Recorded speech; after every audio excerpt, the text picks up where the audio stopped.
আপনার গায়ে অর্ধেক ব্রাজিল অর্ধেক আর্জেন্টিনা কেন? ভাই আমি এখন খাটাবাসের চিপে পড়ে আছি তো তাই। যেমন বাসা আমার বউ করে ব্রাজিল, আমি করি আর্জেন্টিনা। তাই এখন মনে করেন ঘরে অশান্তি থেকে বাঁচার জন্য এই পদক্ষেপটা নিলাম, যাতে ঘরে শান্তি থাকে। কারণ চিন্তা করলাম যে এই দুইটা করে দেখি কেমন ফল। পরে এটা বানানোর পর যখন আমি বাসায় যাই তখন একটু সান্ত্বনা হয়। এখন তো দুনোকে পা দিয়া দেখি কত দূর আগানো যায়। ঠিক আছে, আগে যেমন আমি আর্জেন্টিনার জার্সি পরে থাকতাম, সে ব্রাজিল, তখন তাকে আমি 7 বইলে খাওয়াইতাম আর সে আমাকে 3 পিস বইলে খাওয়াই।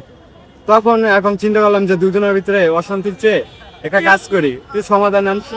তাই এই জন্য আপনার জার্সি দুইটা নিয়ে একসাথে এখন দেখা যাক আজকে যদি তারা হারে চ্যালেঞ্জ তাদেরকে আবার আমি খাওয়াতে পারবো 7 বইলা। জার্সি বানাইছেন কি এটা? এটা ভাই আমি দুইটা জার্সি কিনে তারপর টেলারের কাছ থেকে বানাইছি।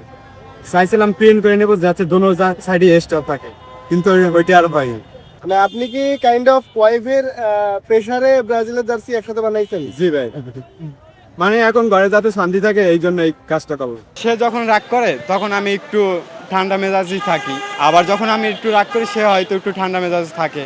তাই তেমন একটা মানে সিরিয়াসলি হয় না। আমি তাকে 7 বইরা বলি আর সে আমাকে 3 পিস বই লেখা পায়। খুনসুটিতে আপনার অনেক দূরই যায়, দিন শেষে আপনার মনে করেন ভালোই হয়। আগে তো আমাকে 3 পিস বই লেখা পাইতো, আর এখন সে আমাকে আর্জেন্টিনা বই লেখা পাচ্ছে। তো আমি বলছি যে আপনার কারণেই দেখেন আমি এই কাজটা করলাম আর আপনি আমাকে এটা বলতেছেন।